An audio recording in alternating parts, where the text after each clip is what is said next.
My name is Erika. I represent the EDA Global Development Board, and I'm very pleased to welcome all of you to this event. Both you who are in this room with us at DTU Skylab and all of you who are online. And for you online, I can share that the room is pretty full, but you can still make it should you be outside somewhere. A particular warm welcome to you, Mr. Minister. We hugely value that you have prioritized this event and thereby that you indicate your interest, your support, and your engagement in this topic. We can have a million of good ideas, but to turn them into reality, it's imperative to have political support and understanding between actors on the ground, academia, and in this case, DTU, and political decision makers. We have a topic on the agenda, which today's panelists will try to illustrate from each their angle, and that's the transformative power of innovation. That could be anything, but what does it mean in the context of this cooperation between the Technical University of Denmark, DTU Skylab, and the UN World Food Programme, WFP? How can it support real people who are in real trouble, struggling in real life to get a better life? I left the East African region last year as the regional director for the World Food Programme. And in my time there, we had to deal with the consequences of droughts, floods, locusts, conflicts, terrorism, urbanization, Ebola, and then we added shortly before I left, COVID-19. And that's just causing more poverty, more conflict, more displacement of huge populations, more hunger, and more disease. But East Africa is also a region in this great African continent which is defined by entrepreneurship and willingness to find solutions. One of the main drivers for that is young, educated, smart people. And today, you will meet this group of people. The cooperation you will hear about today is a great example of how technology and engineering skills combined with political support can provide effective and intelligent solutions to huge humanitarian challenges. So you are in for a treat. And in this place, we just had a tour of this place. It's amazing. It's like, it's the sky, I guess it's Skylab, that's why they gave it the name, but the sky sets the limit and so does imagination. But we've seen everything from people produces vegan cheese to electronic Bugattis. So, really. So let me kick off by giving the word to you, Minister Møller Mortensen. You are our Minister for Development Cooperation and for Nordic Cooperation. And again, I want to thank you for prioritizing this event and for spending the next 45 minutes with us. Your presence means a lot. Denmark has supported WFP for many years and always been not only critically involved, but also invested in how we find the best food solutions and get best value for taxpayers' money. WFP received the Nobel Peace Prize last year. One of the main reasons, as stated by the Nobel Peace Committee, was that food security is key to a stable and peaceful world. We can add that innovation in this challenging world is key to food security. We're so pleased that this is an opportunity for you to also meet a team of young innovators from East Africa to discuss with you, and of course with all of us. So can I pass the word to you for your introductory remarks, Mr. Minister.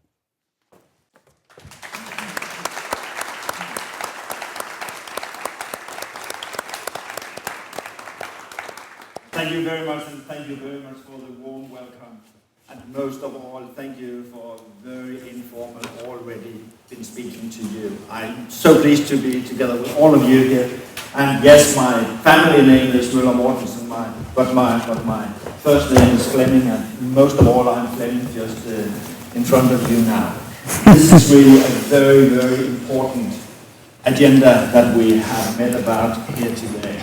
I really feel it in my body, the responsibility to be united with all of you, to cooperate, to find solutions, because that's why we are living, and the best way that we can be responsible citizens in the world. Thank you very much, Erika. Thank you very much to the World Food Programme and to Skylab for hosting this very important talk today. It's a great pleasure to be here with a group of bright young innovators, and I feel it already. This is very important. Thank you very much. I look forward to our dialogue and your presentations here today. The world is really needing new and good and bright ideas to find solutions to all our struggle and our crisis. More than 800 million people in the world go hungry. That is 800 million reasons to innovate for better food security. The United Nations member countries have agreed on an ambition to end hunger by 2030. And we are not close to reach that goal, definitely. In fact, we are moving in the wrong direction. Another very good reason to innovate. Climate change, conflict, and the COVID-19 pandemic have increased the number of people who go hungry. That is why we need new and better ways of working, and I believe that innovation has the potential to help us significantly reduce the number of hungry people. I look forward to seeing examples of that today from Ethiopia, Kenya, and from Uganda. It is absolutely key that we cultivate innovative mindsets, people that have the ability to identify and test new solutions, to help us find ways of working that deliver real impact. And we need the impact, and we need it soon. To me, young people are central to innovation. Innovation and development are best created with and by young people, not just for young people. You have heard that before, and we have to follow that. The new Danish strategy for development cooperation was presented just before the summer holiday in June. One of its objectives is to promote the meaningful participation of young people in development processes. This is a very good example of that. So thank you for all involved partners. The world's largest generation of children and young people today is a great resource for delivering sustainable and lasting changes. It makes very good sense that the World Food Programme has used part of its funding from Denmark to establish the new innovative hub for Eastern Africa. Thank you for that. I hope that the new innovation partnerships between World Food Programme and Technical University of Denmark and other Danish and African stakeholders will help a new generation of young innovators become leaders and partners for change. Young innovators can benefit from the expertise from Danish universities and companies. By the same token, we can learn from them and the way they approach innovation. I hope this is the start of an innovation partnerships between Denmark, World Food Programme and East Africa that will help all of us. Help those in need for better food security. Help the planet and our common future. We have to fight against crisis. We have to fight for new solutions. And we have to fight for that we will stay united to find the right solutions. Thank you very much. And then once again, I really look forward to your presentations. And I can really feel that you have a good spirit, a good energy. And I'm so pleased that you told me that you feel comfortable here in Denmark and that you had been reached by the good colleagues here with the partnerships in a good way. And I will look forward to visit you also in your home countries, because that's another part of what is very important to support you and meet you out there, because that is the way we best stay united. Thank you very much for...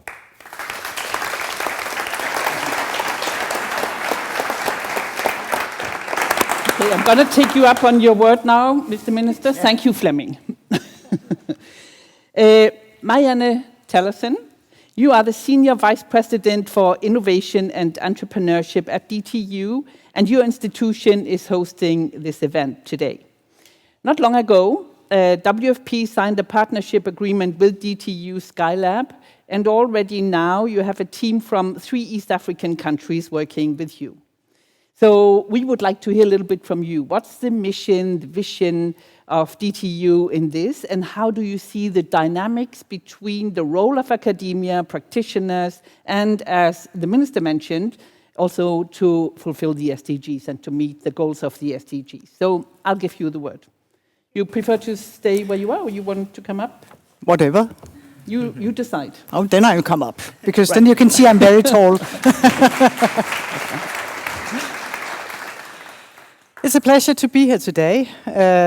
I'm supposed to say welcome to all of you, so I will do that. Welcome to DTU. Welcome to the innovators, because you are the most important ones. You are the ones who will really make the change.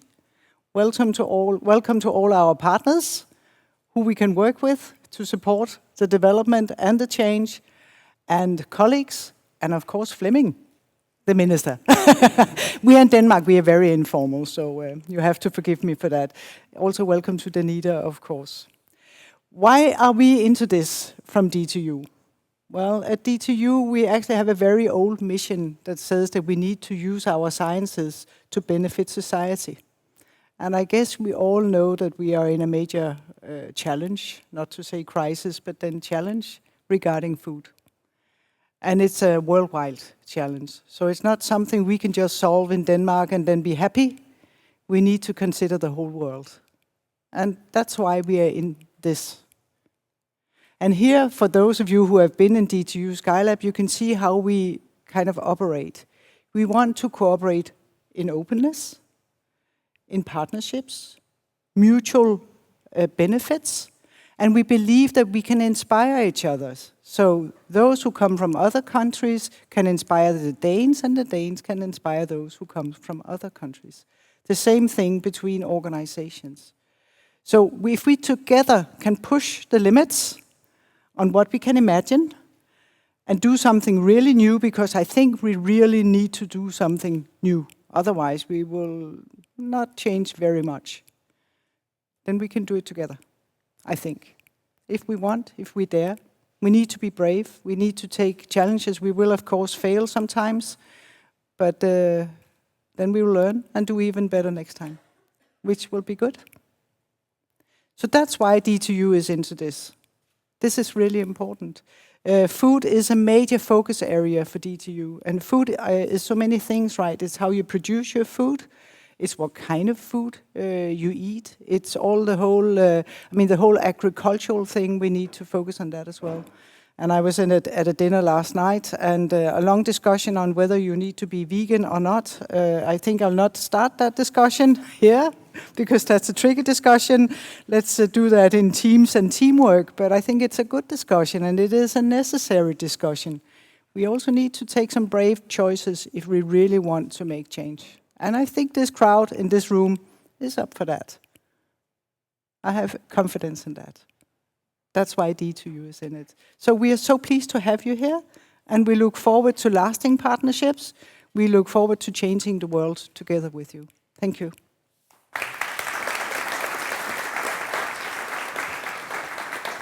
Thank you, Marianne, and also thank you for the way you have received our teams. They feel so warmly welcomed, they feel integrated, and if I understood you right, you felt, all of you, that you hit the ground running, and you already have, started producing, which was the whole idea, networking, etc. Michael Dunford, Regional Director for the World Food Programme in East Africa, and I think this year is your 20th anniversary with WFP, sorry. You took over from me last year as Regional Director, and I can testify that the number of challenges that I have left behind for you to deal with has not diminished from when I left. So I'm sorry for that, but keep you busy.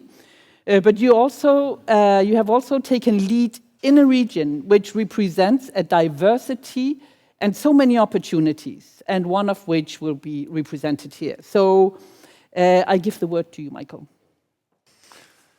Thanks for...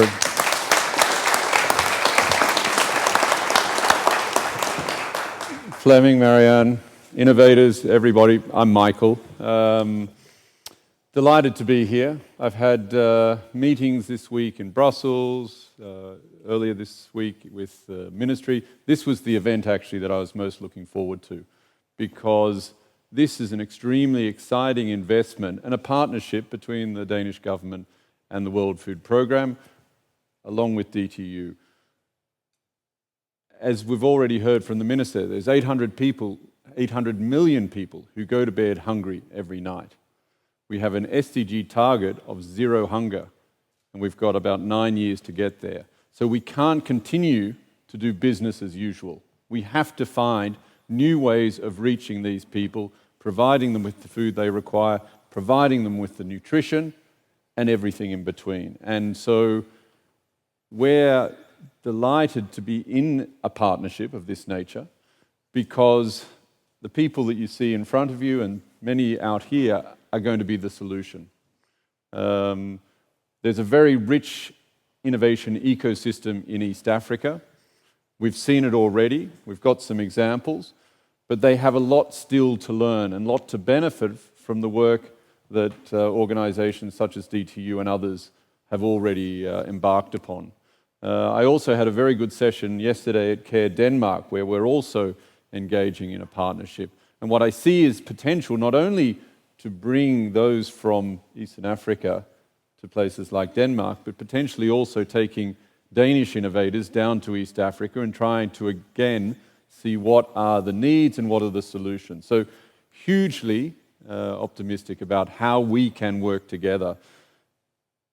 To give you a sense of what hunger looks like, we estimate in Eastern Africa 1% of the world's population lives, but 20% of the acutely food hungry also reside. So there's a huge disparity between the needs of the population, to what extent we are able to meet them at the moment. So the key driver, of course, is conflict, and unfortunately we see this increasing as opposed to decreasing. But at the same time, we need to find those solutions. We can't accept the world as it is. We need to continue to improve it, and that's very much the intentions of those SDGs. So again, I'm thrilled to be here. I'm looking forward to hearing what our innovators have to say. When you started, Fleming, you looked across and you turned at all of us and you spoke about the young innovators, and I was trying to include myself in that group. And then I realized you were looking over my shoulder, so and I think that's wholly appropriate. But you know, WFP is a forward-thinking organization. We're delighted to have been recognized last year with the Nobel Peace Prize. It represents an acknowledgement of what we have done for the last 60 years, what we will need to do for the next 60, and more importantly, that we offer a voice on behalf of all of those who are hungry. So thank you very much for joining. Fleming, Marianne, Erica, of course, former regional director in what we describe as the region that defines WFP. Thank you very much for your time this morning.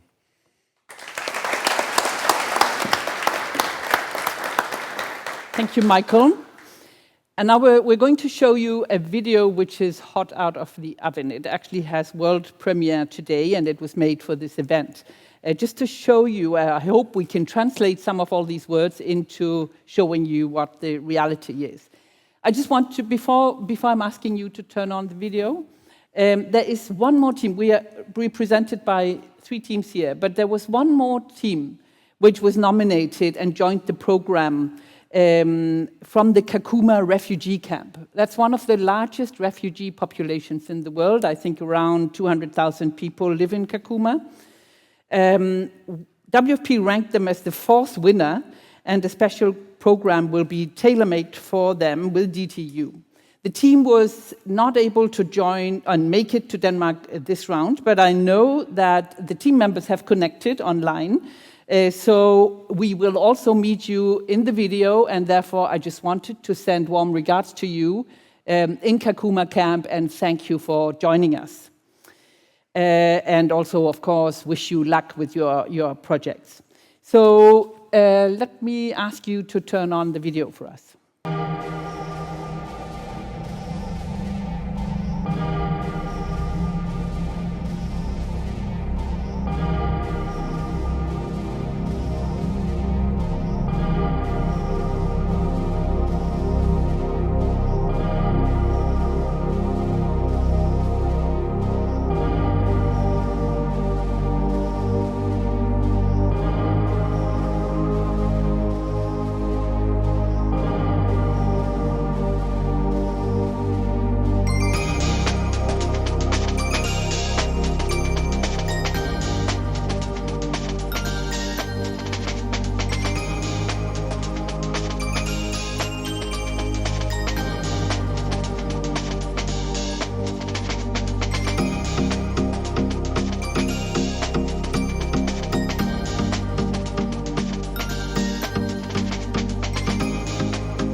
in Kakuma refugee camp, where the majority of refugees suffer from hunger and food insufficiency.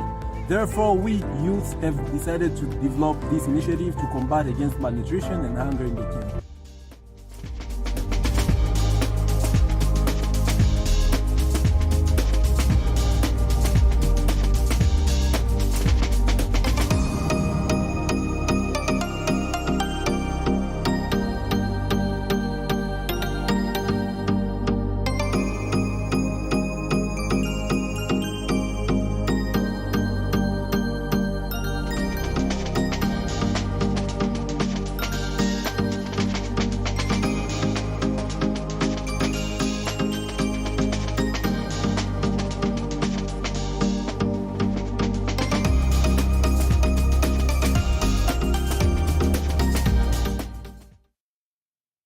Okay, thank you.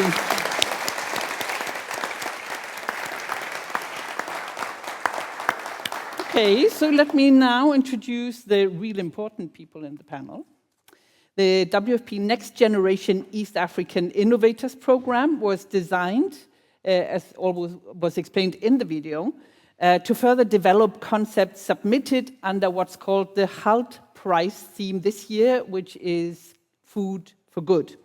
It's seeking ideas that tackle global food-related problems and use food as a vehicle for change. So the program was started with a boot camp comprised of 9 teams selected out of 159 applicants. The teams comprised of students from Kenya, Sudan, Ethiopia, Uganda, and Rwanda. So I'm now pleased to introduce to you and present to you the 3 winners from Kenya, Uganda, and Ethiopia that were eventually picked.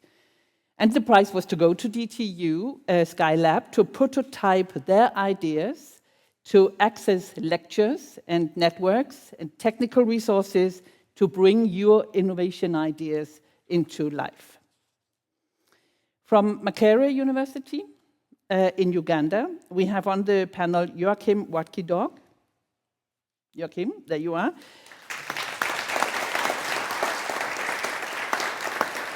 Your team's project was to use high-tech in vanilla farming. And I think many of us vanilla lovers will appreciate that. From the Addis Ababa University in Ethiopia, we welcome Kirubel Kitar on the panel to share your project.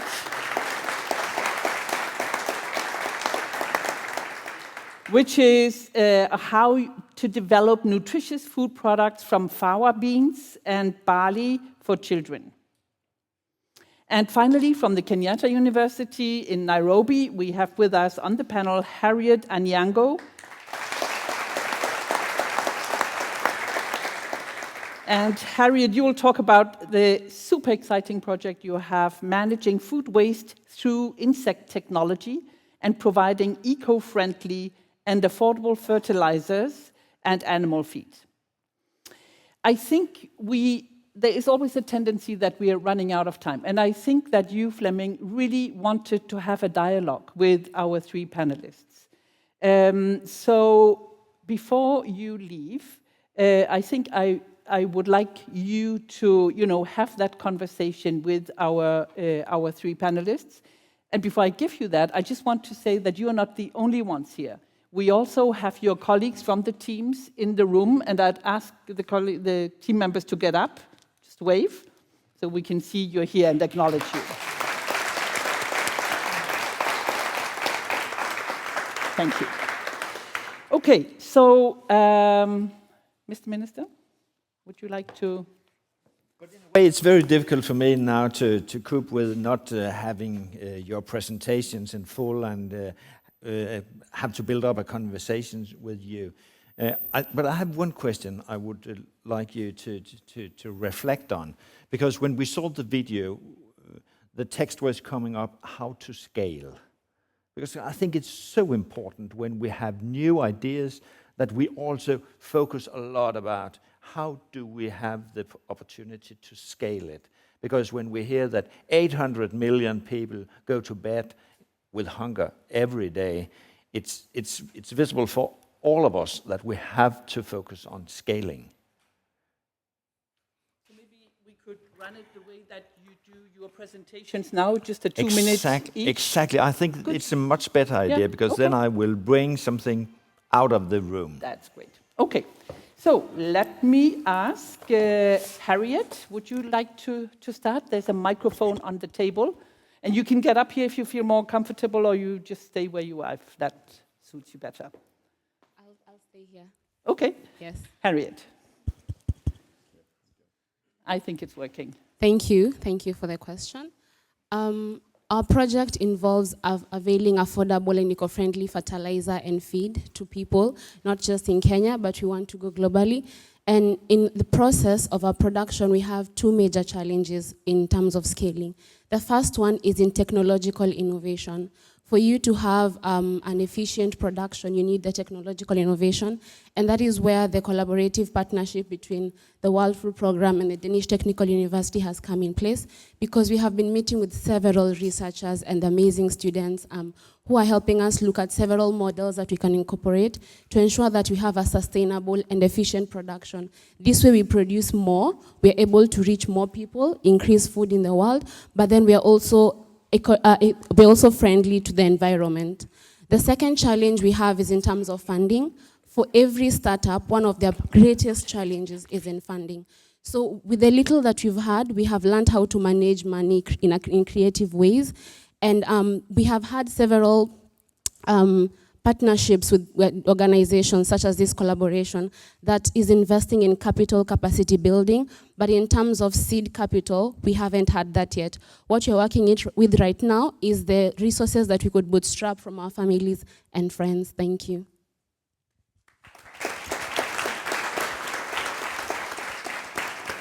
Okay, thank you. And I just hear that that the minister is staying on a little longer, which we appreciate so much. Thank you. So thanks for doing that. Kirubel, will you take so you can take your time actually. Okay, will you take the microphone? Okay, thank you very much, Erika. So the Fabarli project mainly works on a really large problem that's affecting Ethiopia and most developing countries, and that's malnutrition. So we're developing these highly nutritious food products by using locally sourced crops such as faba beans and barley. So the main challenge we face is finding experts that can assist us on different specialties. For example, we have food experts that would help us take our recipes to the next level, and also the business development side. But thanks to the collaboration between WFP and DTU, we've been having, we had the chance to meet with different researchers and different mentors that would help us evolve our idea towards the next level. And also, it's obvious for many startups in Africa, seed funding, finding funding is a really hard challenge, even for larger startups. And for us, it's a real challenge. But I hope all the inputs and the information we get here at DTU would help us convince people to invest on our project. So thank you very much.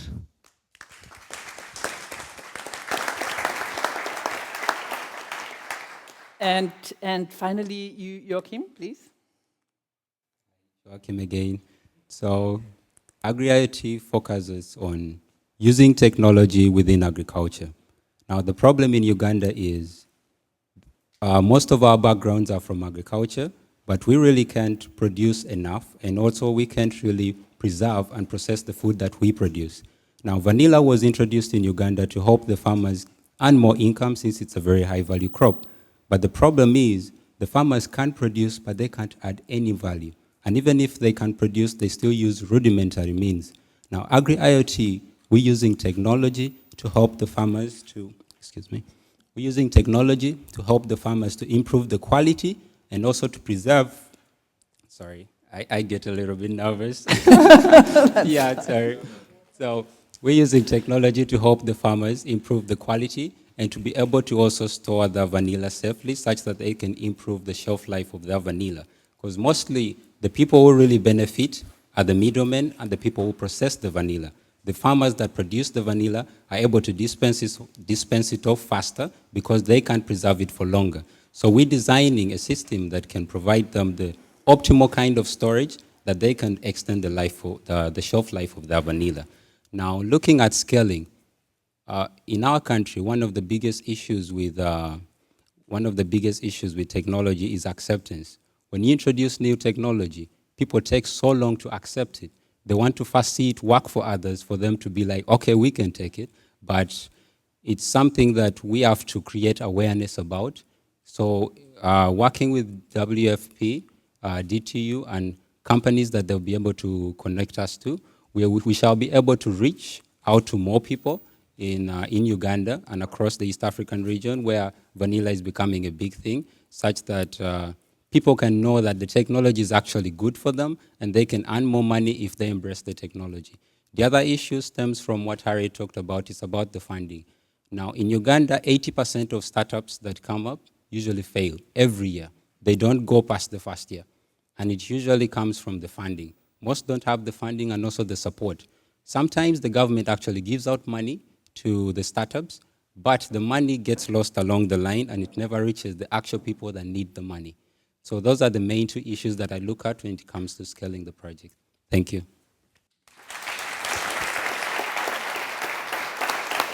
Thank you. You made some very, very important points, all three of you. Can I just pick you up on the last one, Joachim, on storage capacity? I remember from my time in East Africa that in some countries, I remember in Zambia, 80% of the harvest, and they had bumper harvests, got lost because of insufficient knowledge of storage, and it simply rotted. So storage capacity is hugely, hugely important, and it can be done by little things. So very, very important point to make. Eritrea, 60% of the harvest got lost. You know, and the continent has so much fertile land. There are so many opportunities to grow. So hugely important what you're doing. I think we got a very good impression now, and I hope you feel inspired, Mr. Minister Fleming, to kick off a discussion. We can involve also the room. How would you like to? I think we involve more people, and then I will make a reflection. Yeah, right. Do we have some show of hands for questions? Yeah. We need a microphone, or you have to speak up. Introduce yourself. I kind of want to present an idea. My name is Sinet, and I'm coming from a company called Coin for Planet, where we use ENFT, which is blockchain technology, to try to create funding for you guys. So what I would like to invite is another session at a time where we can discuss how can we help in creating ENFTs for you, so you can have your funding. So it's a new started project, but the whole idea is to basically to create funding for you as a technology founder, and then have the farmer use that, and then sell it on the market, and have this internal financial, you can say, system within the NFT, and create that funding.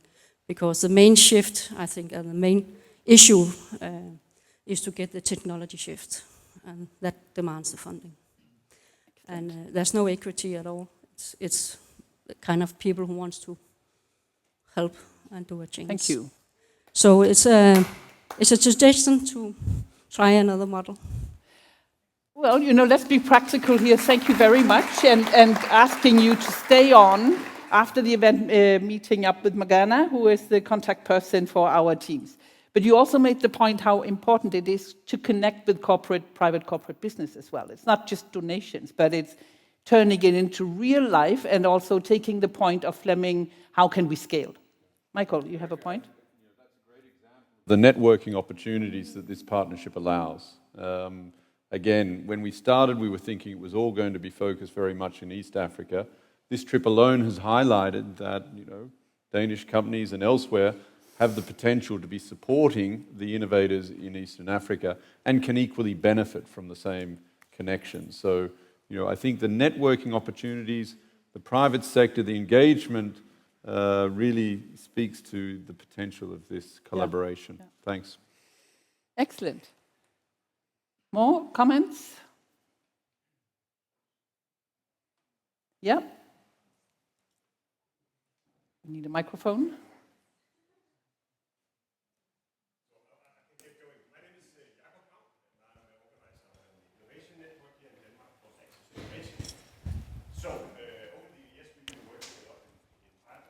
Would you use the microphone also for the benefit of those people who are online? I'll go ahead. Yeah.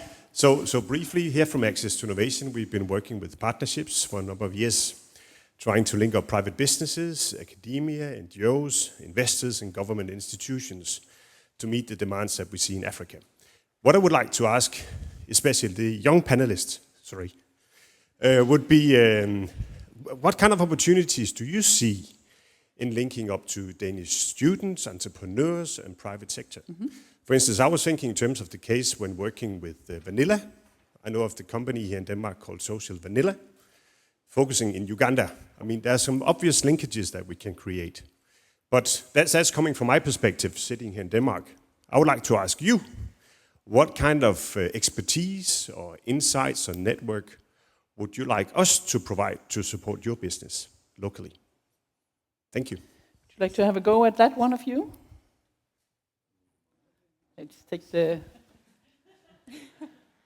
We'll keep you busy carrying the microphone just to, make sure everybody can benefit. Please. So I'll start with the issue of Vanilla.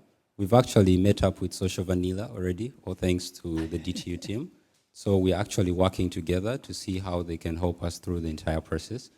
The other thing is, when it comes to DTU and then the African universities, what can really help is whenever a project is started, because back at home we may not have the facilities to prototype, for example, something technical, but if we are to collaborate with DTU students, we can actually do a project together. If we need prototyping, it can be prototyped in Denmark, while the students at home work on the business and everything else. So I see that would really help, instead of focusing on, instead of us working from home, we don't have the equipment to do the prototyping, and then we can just assume we can just do computer versions of the prototype, and yet there are actually facilities here that can do that. Thank you. Roberto? Thanks, Joachim. Or maybe any of the other panelists would like to reflect on the question. Thank you. Harriet? As Triple P, the team from Kenya, we are very open to whatever form of collaboration we can have in form of investing, in form of partnerships. We are using, one of the things we've learned from this project is the importance of using the network around you. And the networks we have with the World Food Programme, the Danish Technical University, Food Lab, Skylab, has enabled us to work with several researchers. We have now business advisors. And we're also looking to meet students from DTU who would be willing to work on our project, because in our project, I have a background in economics and statistics. I know about the black soldier fly. However, I don't know the technical aspects in terms of the microbiological technology that goes on. And we are really hoping to meet some students in DTU with whom we can see areas in which you can do further research, because there's so much that is still not known about the insect that we're working on. And there's a report, the Food and Agriculture Report of 2030 says that the future of food is in insects. And so we are really open to whatever form of collaboration in terms of partnerships, in terms of investing, in terms of even working together to do research. Rubel? Yeah, so not to waste time, they have said most of it, almost all of it. So that's quite the issue for us. So being able to connect with students, researchers, and different mentors is what would be best for us, because as Joachim mentioned, back home we have no access to certain facilities we are being provided by the Food Lab, in our case, for example. And as for the business advisors, we actually have had sessions with them online, but here doing different workshops and stuff, that really helped. But I think I'd have to reflect upon the ideas what my friends have raised, so thank you. and Roberto.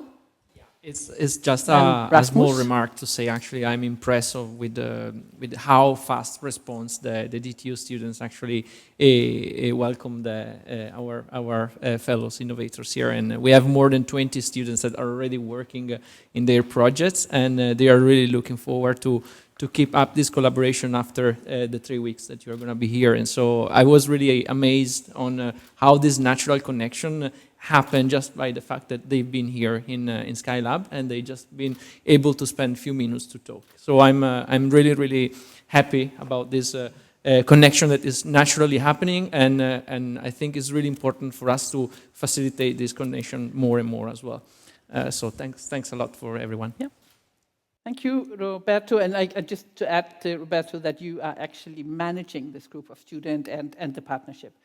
Care, Rasmus, and then gentleman at the back. Rasmus. Thanks a lot. So a question in regards to financing and a reflection. First, I think, Flemming, worth recognizing that we are partly here, all of us, because of the Danish Foreign Ministry, and it's quite rare. Maybe we don't all realize that, but it's quite rare that sort of an institutional donor is taking the risk to invest in innovation. So that's worth recognizing, I think. But looking at scaling and picking on that topic to you guys, sort of finding investors in your countries in the region. I mean, in the western parts of the world, we are definitely seeing sort of an increase that more and more sort of both businesses and private investors and so on and so are talking about, investing in food security, in different types of sort of impact investment, green investments and so on. What's the sort of investment environment in the region? Can you attract investors? Is there sort of an ecosystem of investors, and how does it work? Mm-hmm. Thank you. Mm-hmm. Let's take one more comment from here, and then we take it back to the panel. Would you just introduce yourself by name and where you come from? Yeah, hi, my name is Henning. I'm at the department here at DTU called Food. We work with food and food technology, food safety. And on behalf, I think this is lacking, on behalf of the scientific community, I would also like to welcome the startup companies. We have a strong record of working with startups. It's showing that if you really can match the right scientist with the right startup, then you can indeed really move the innovation forward. And that leads me to my question, because now we have the Minister Flemming here. And it's our experience that innovation is not a quick fix. It's not something you just do over 3 weeks. It takes a long-term commitment to address a big challenge and find new innovations, new solutions, and enhance the technological development. So my question is actually, Mr. Flemming, is there really a commitment so that DTU can stand behind this in a long-term perspective and really accelerate this innovation? I think this is the key question for me. Okay. So can I suggest that we take it back to the three panelists first, and then over to you, Flemming? Okay. Okay, that was a really great question, to be honest. So in Ethiopia, in order to convince investors to invest on our project, we have the idea.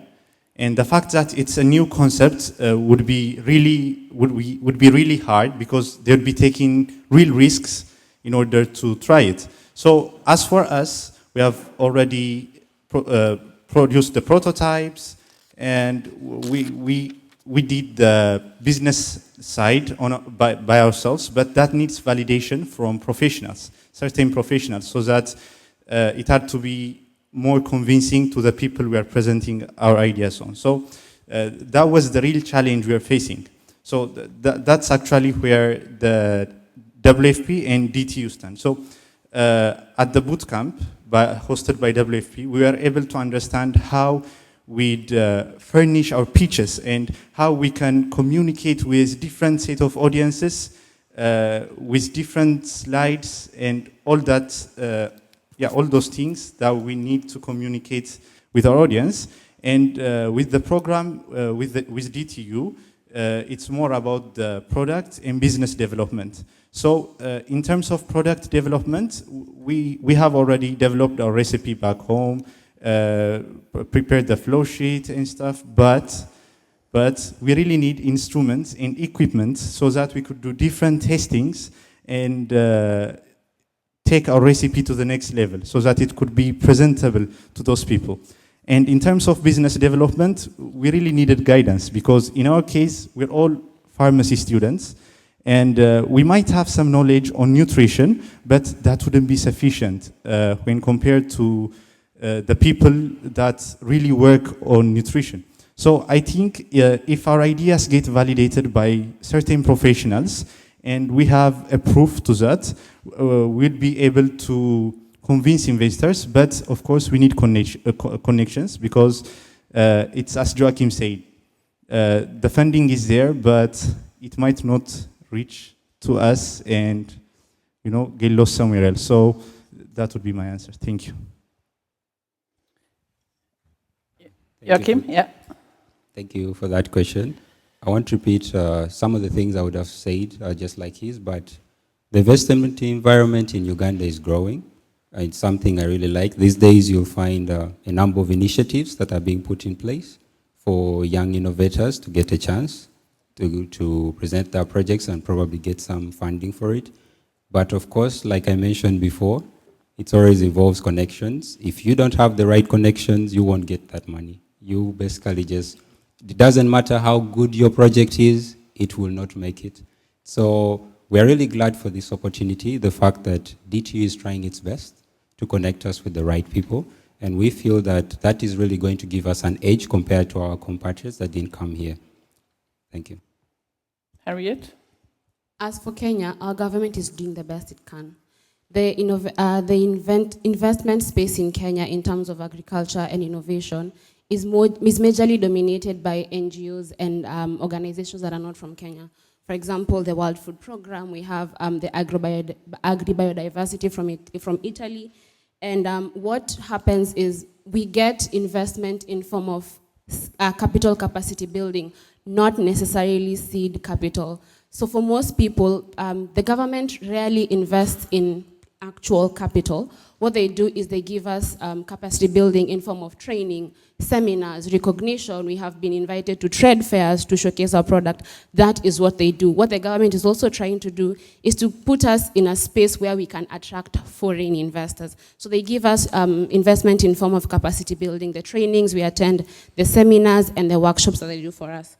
Another form of investment is in form of accelerator programs where we have competitions such as the National Science Fair, where people come and bring their innovative ideas and discuss. But in terms of actual seed funding, it's not so common unless you have actually started the project, you've scaled up, it's a recognized business, then you can get capital funding. But seed capital, not so great.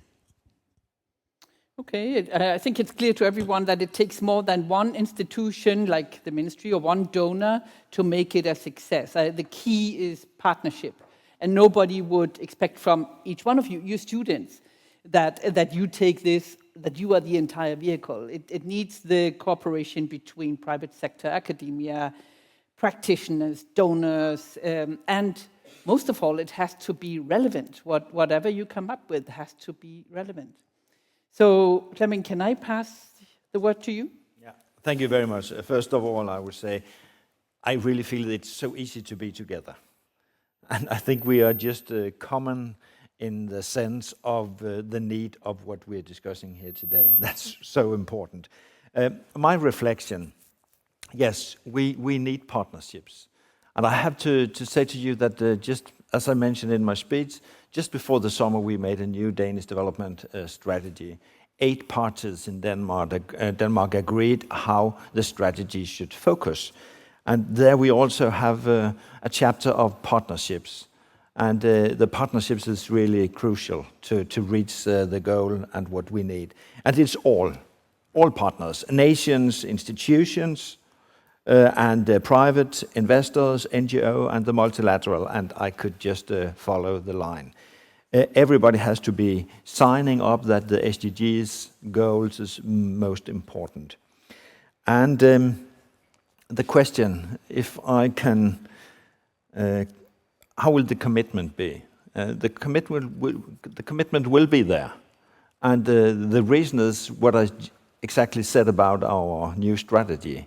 We have said that we have to follow, we have to innovate, we have to be sure that all scientific institutions in Denmark and in the world will cooperate to follow and try to innovate the good solutions. So the commitment will be there. And I also have to say that the startups is not only a problem in developing countries. Startups is also a problem here in Denmark.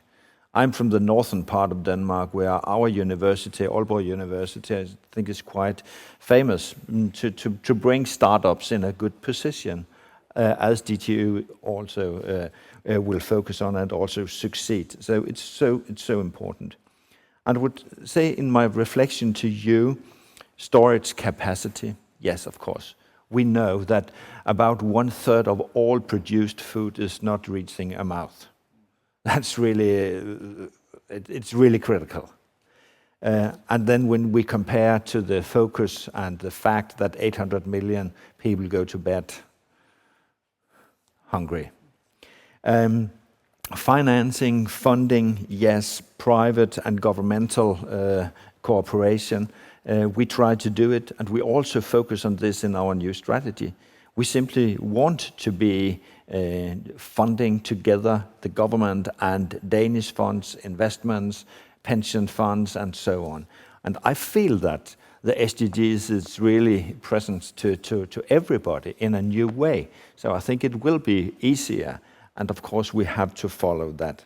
And then I think when you said that awareness is an issue, how companies, farmers will be aware of new technologies, and they will be a little bit frightened.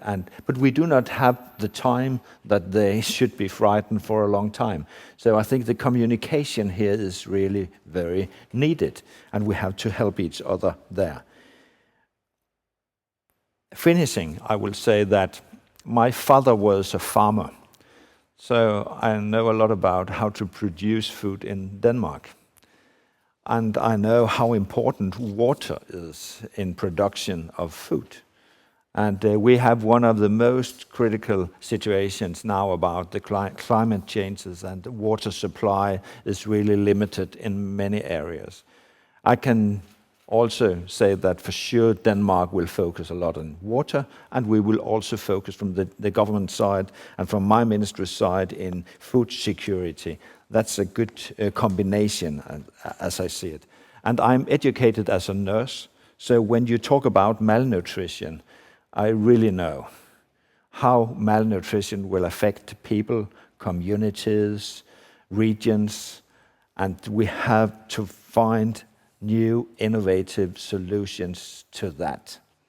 That's really needed if the world should be a better place to live, and that we should reach also that specific SDG on food security. And I hope that our meeting here today and the good cooperation between your countries and Denmark will really be a success, and that we can do much more about this. And I really want to follow up to see you in your own countries, and also there go to the field and see where the problems is when you talk about them, as storage capacity, financing and funding, but also maybe try to fight against the bad things about that. Awareness is really a problem. So I just want to thank everybody here. I'm leaving now. I wish you a very good meeting. I wish you a good weekend, and I'm so pleased to hear that you feel that you are in a good place. We want from the Danish side that you should go back to your countries, having a good feeling about that we have it by heart when we say that we want to cooperate with you, and that we have to be united in solving the big problem we are discussing here today. So thank you very much to everybody. Thank you for coming. And I think you have a standing invitation to East Africa. Thank you so much for coming. And also keeping in mind that you have to document results, because Fleming can go nowhere if he can't say, hey, we actually get value for money. It's actually something that moves the vehicle.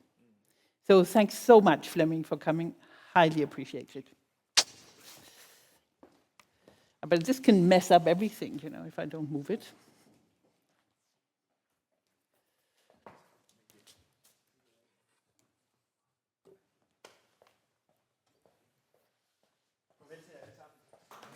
Hi. If they had taken that door, I would have said on the minister's way out, maybe we should think about setting up an axis of innovation and development between Denmark and East Africa. That could in many ways be such a nice and sustainable project as well. We were talking a lot about, so who are the users as well? And let me just, and maybe Michael, you can help me, but one of my pitch lines when I went to donors while I was in East Africa was how huge WFP is when it comes to buying products, locally and regionally. In the olden times, we got a lot of in-kind contributions. Denmark would send vegetable oil and the wheat and things like that. Nowadays, the agency gets money. And it has a budget, annual budget of 8.5 billion, of which I think in my time, $2.8 billion went to East Africa. We spent a lot of that money buying food locally from corporate farmers and regionally. That is an investment. So just to say also on your question, I forget your name, but Henning, on your question, there's so many ways that need connecting, because when you start spending $800 million in a country like Uganda, Kenya, Ethiopia, even Somalia, that can make a huge difference for the predictability for the farmers to invest in their own agriculture. So just to put that on the table as well. Okay, so let's, we have this room until, I think, 20 past 11. So we still have time for questions. Yep. Get a mic. Oh, we forgot to give the cakes to the minister.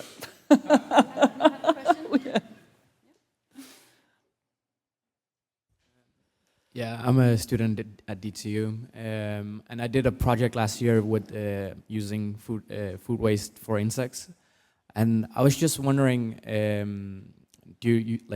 have you tested on different sorts of insects, and how have the scalability been with the different insects? Because that was what we found super hard in the project, to make it more the mass production side of it. Yeah, and if you need any help, I would love to come down and help as well. I think that was for Harriet. Thank you. You're very much welcome. We have an experiment set up at Food Lab. You're very much welcome to see it. Our project primarily focuses on the black soldier fly. As everyone on this panel has mentioned, food waste is a big concern, and not only is it in terms of that it doesn't reach people's mouths, it also ends in landfills, and it leads to production of methane gas, which contributes to 67% of the total greenhouse gas emission in the world.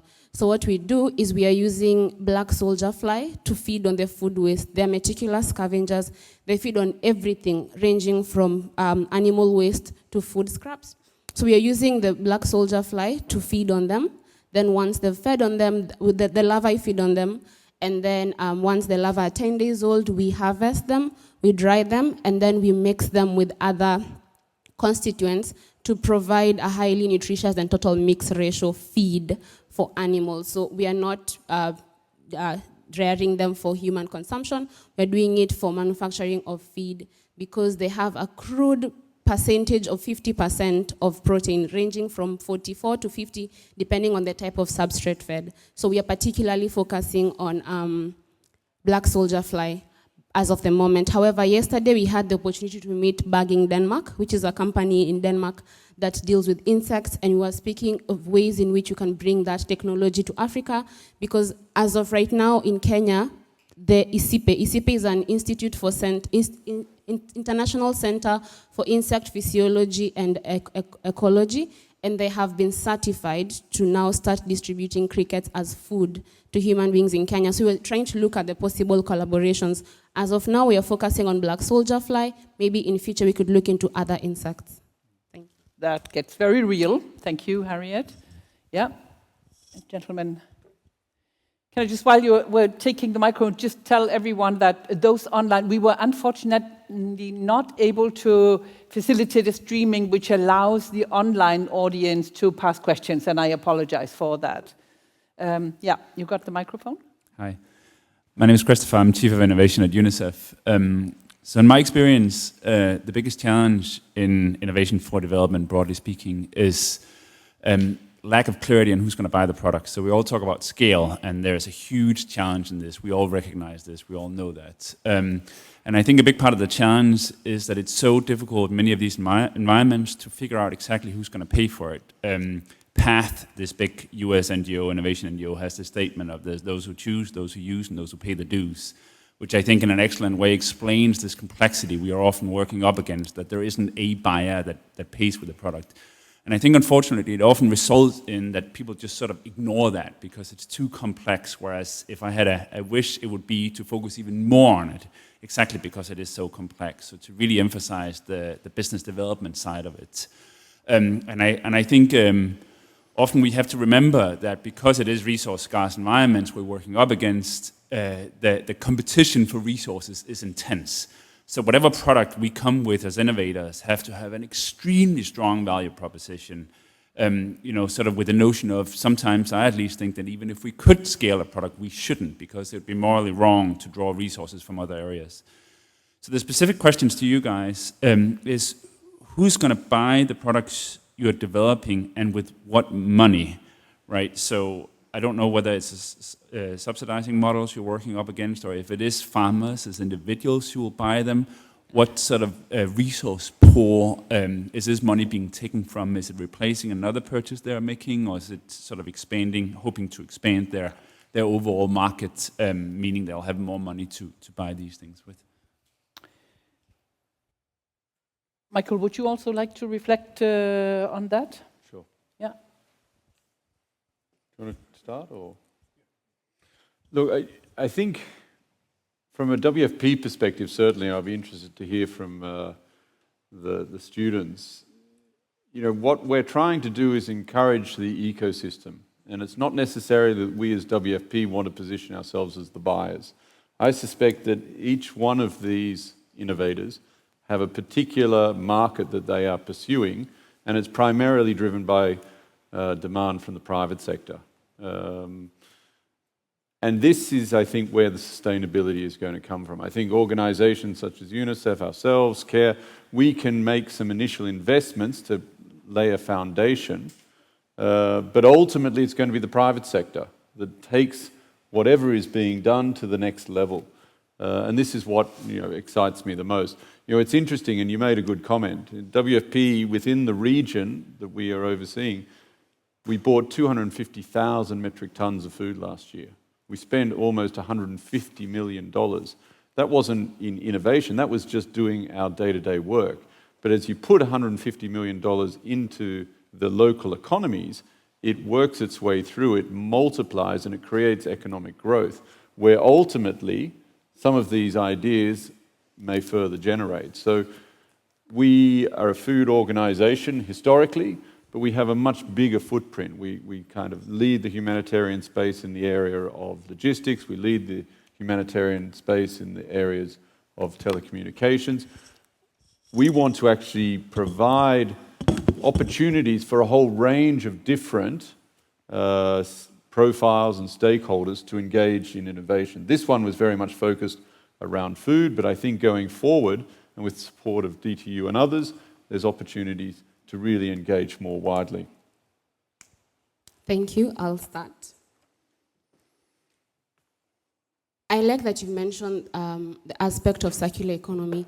So in our business model, we take waste, so we don't have to buy the waste. In fact, it can even be a revenue stream because companies are looking for ways to manage their waste. County governments are looking for ways to ensure that the waste does not end up in landfills. So we collect waste and then we feed them to the larvae. Our production process is pretty much low cost. The only cost involved is in equipment and machinery and labor. We do not purchase input, we're just using resources locally available in the ecosystem. So what we do is once this larvae feeds on this waste, they break them down into biofertilizer, which is rich in microbiomes that are useful in crop cultivation in Africa. So what does is we are trying to take a problem and turn it into a solution to get two products. So we provide feed and fertilizer. Another thing to note is that from the market research we did in Kenya in 5 counties, namely Nakuru, Nairobi, Kitui, and Laikipia, we found that farmers spend up to 70% of their total revenue to purchase inputs. And this was clearly highlighted last year with the pandemic when our country was under lockdown, and there was such shortage of these farm inputs, and the prices skyrocket. So to try to do is to provide an affordable, eco-friendly product that considers the circular economy. And for every dollar that we make, we ensure that the world is a better place. Because what we are doing, by providing an alternative source of protein for animal feed, we are alleviating pressure on marine life. Because in our country, for example, in Lake Victoria, the government has been having issues with farmers because of overfishing. Because they're trying to find, we call them mackerels, which can be used as animal feed because it's a source of protein. So by providing these insects, these highly nutritious larvae, we are reducing the pressure on marine life. What we're also doing is we're helping in terms of climate action, how the minister mentioned, because our production process stops the waste from reaching landfills. And in this process, we're reducing the greenhouse gas emission by up to 47%. We're not just doing that. In terms of, we have seen that one of the challenges in Africa in food production and security is because majority of arable land is being used for urbanization and industrialization, and so we don't see the need why a farmer should have to plant soybean, for example, to use it on animals. While our soya has 39% protein composition, our product has between 44 to 50, depending on the type of substrate fed. So we are working on climate action, reducing pressure on land, and we're also working on reducing pressure on marine life. We are trying to work on a total circular economy to make sure that we make profit as a business, the farmer also makes profit, and that the consumer has more access to food, because if we reduce the cost of production, the farmer can produce more at the same cost, at the same price that he was producing, he can produce more, and hopefully more food, and more people can be able to access food. And then what ends up as waste is not used, but you bring it back into the ecosystem. Thank you. Very good. Thank you. Good point. Do you want to add to what Harriet said, from your perspectives? Yeah. Okay. So looking at the people going to buy our products at the end of this, so the issue of storage is not just at the farm level when it comes to vanilla. It's at the farm level, it's also faced by the companies that do process the vanilla. And the fact that most of the farmers don't actually have the money to set up the facilities that can process their vanilla. They sell it off at an early stage to these companies that do the long-term storage of the vanilla. So the farmers have the issue of storage, and the companies also have the issue of storage. But at this stage, we're first looking at the companies that are actually capable of storing the vanilla for a longer time. Then when we cover the companies and they're able to store the vanilla safely, then we can move on to the farmers. Because our entire goal is to empower the farmers, to put the money back into the farmers who are actually doing much and yet are earning the least.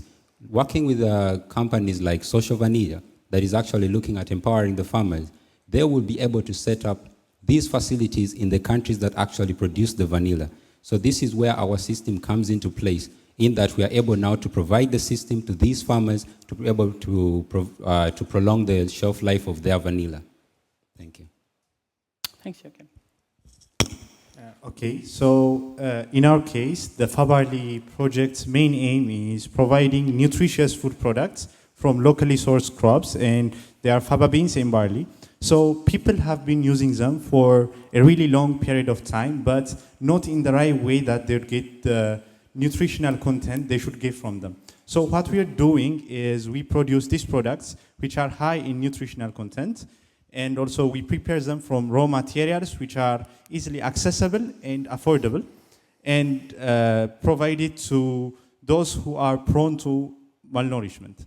And in our case, since the prevalence is really high in children, children are our target markets. So the parents, we need to address the parents, and also we are also looking on options on how we can diversify our target markets, such as incorporating our food products onto the school feeding program in Ethiopia, for example. So this is actually a new concept in Ethiopia, which is being implemented since last year. But instead of letting children consume food products that are not well nutritionally fit, those products which are made of wheat, which can be cheaper, but in terms of nutrition are a bit degrading, they can serve our products, which are aimed to contain between 20 up to 25% of protein content, and are able to fully satisfy the daily nutritional requirements of a child. So this is what our project was all about, is all about. And we actually produced them at the food lab, and we are going to present them to the minister, but sadly he went, so maybe if you want to grab a bite. 4 cookies on auction now. Yeah, so yeah, I think I pretty much explained what our project is about. Thank you. Thank you, Kirubel. Thank you. Okay. Before we close, any final questions? Yes?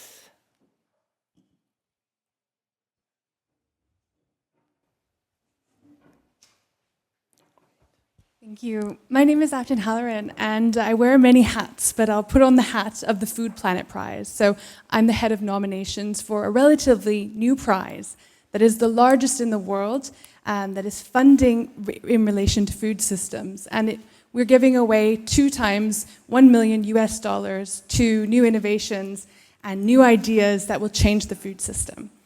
And so one of the interesting things that I've seen, because I look at all the nominations that come in, is really when it comes to new ideas, when it comes to things that are just starting, there can also be a sense of skepticism towards, will this work, will it fail, can we invest in something like this? Now, we're a prize that is investing in things that do have the potential to make change, but could potentially fail, because I think we need to take that risk.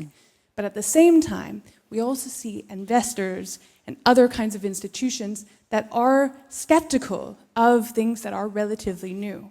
So how do we deal with that? How do we actually bring these kinds of innovations to the forefront, knowing that we could potentially come up against challenges in the future, but that, in a sense, is life.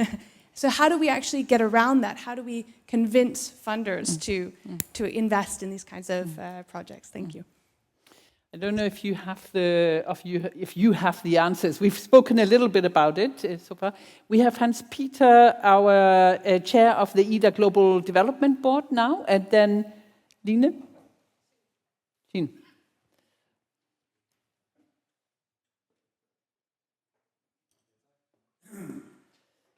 I myself, I went up at the road here as a student in DTU here in Lyngby for more than 40 years ago. I was a student politician, we call it studenterpolitik i Studienævnet og Konsistorium. And we were fighting for work with projects, and we were fighting for more broader society perspective, samfundsorienteret teknologi.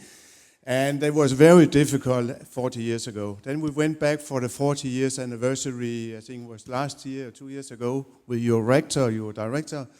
And it was just amazing for us, being in the student politics for 40 years ago, that we got all that we wanted and fight for 40 years ago.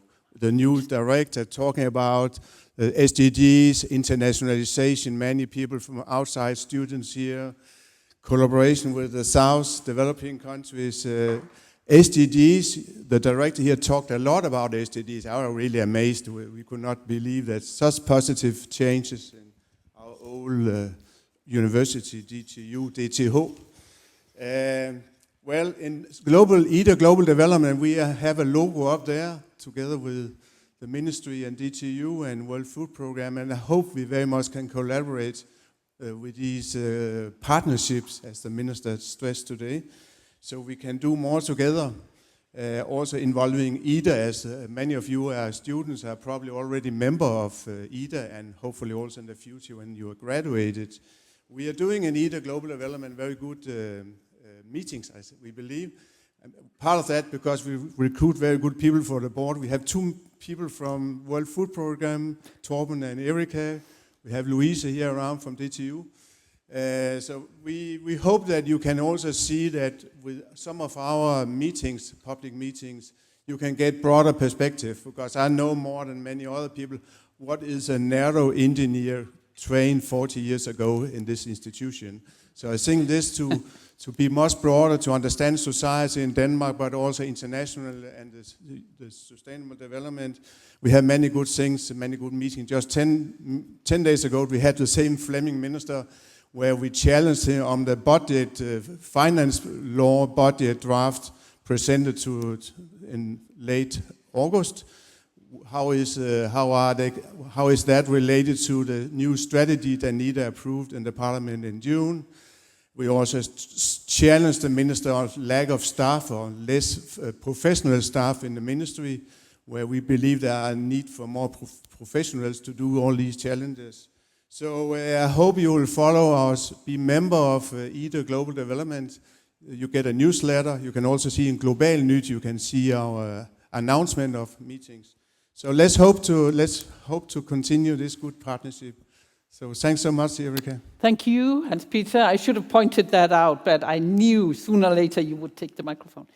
Okay, we have one last question or comment, a follow-up, and if it's a good one, you will get a cookie before I turn over for the final comments from the panel. Yeah, you were asking about, how do we create that investment? And I want just to tell you that I just went to the World Investment Summit. And there were some key things. It's all the Nordic Oil Fund, Pension Denmark, Danish Bank, and everybody. And they really said one thing, that the climate crisis has to be solved. And they're using a lot of money to fund that. So when you talk into how food and climate and restoring the planet can work together, it's really where the money are.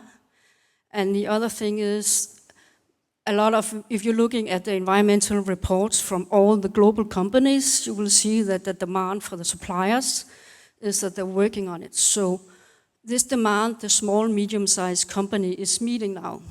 And the CEO of the Danish Bank also say that if you want to have a loan, you will probably, it's probably going to be a demand in the very near future. They're already making sure that advisors is working on that.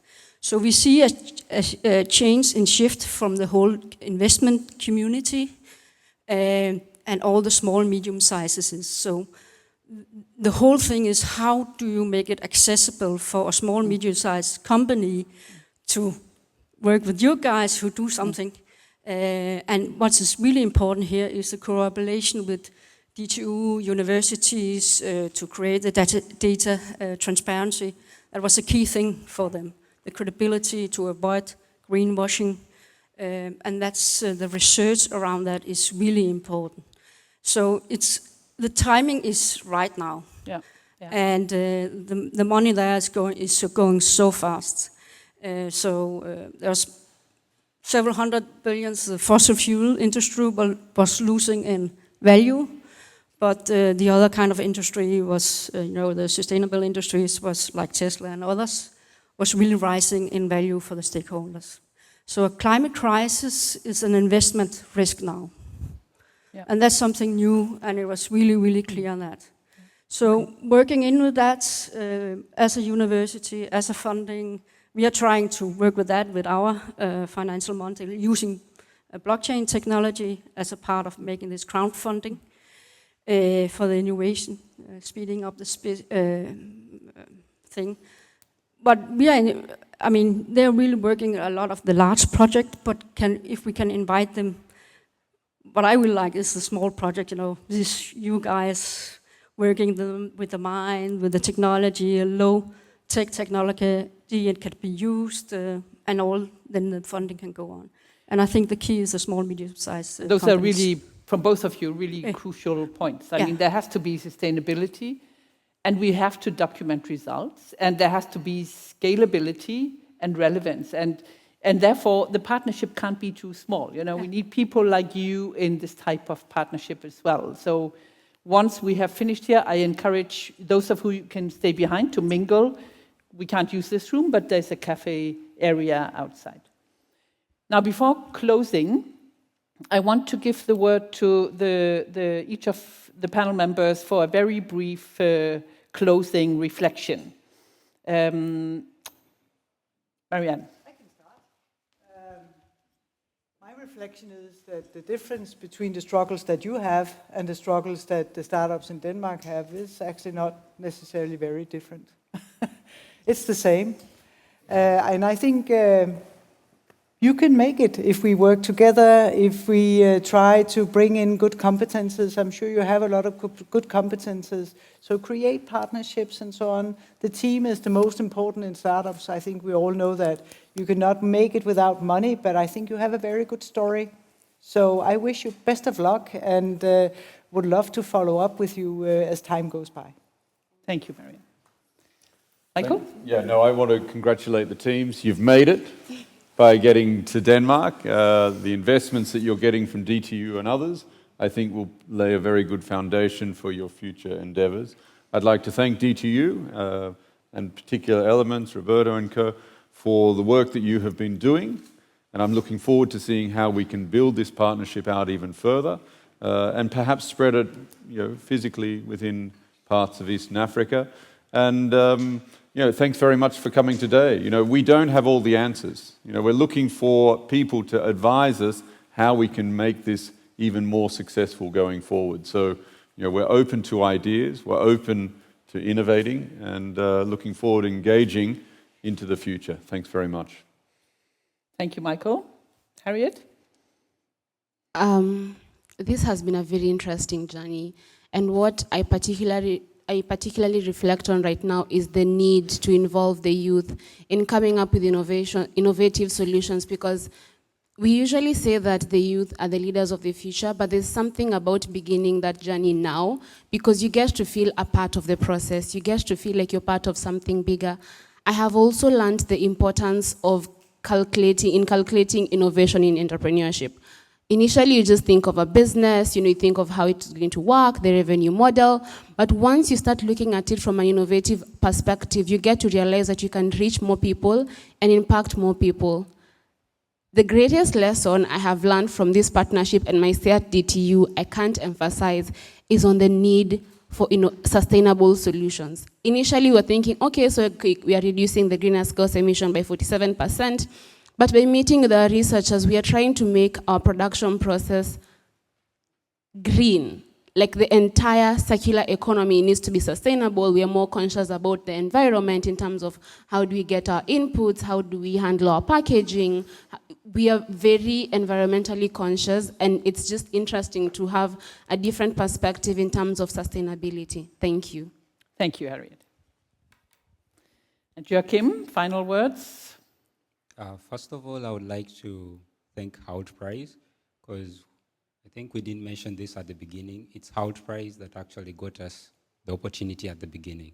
So I would like to thank Hout Prize for the opportunity, because they give chances to startups to compete and to get into the stage. And then World Food for organizing everything. Magana, you've done really great. Thanks for the opportunity. And then DTU, you've really been good.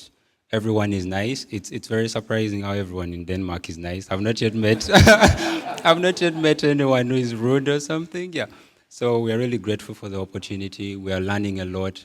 It's like totally different from what we get at our university. Our universities are great, but this is much more, it's mind-blowing. So thank you very much. One of the things I've really learned is teamwork is very important. You can't really achieve if you're trying to build a startup if you guys can't work together. So working with a team is very important, and that is something that we'll take back home. That is something that we will try to teach the other people who come together, because so many people come together to build something, but they can't work together. Everyone has something they want to do, but they don't have a common goal. So that is very important. Thank you. Yeah, thank you. Thank you, Kim. Kiribel, final words? And I could just say, we have to make a few phone calls to get the weather right for you to come. Kiribel. So apart from what Harriet and Joachim said, they pretty much said all the things what I was about to say, but there are lots of things I could say about Denmark and of course DTU and what I learned throughout this journey, and especially in my stay. It's our second week here in Denmark, and what we had the chance to talk to different people, to connect with different people, and there's this conception of Africa they draw in their head that, there could be some challenges, we could be going through some stuff, but Africa is also home of innovations and home to different cultures, heritage, and there's a lot to learn from Africa. So I think programs like this would be really important to promote that Africa is also home of innovations, and that's what I wanted to say. So thank you.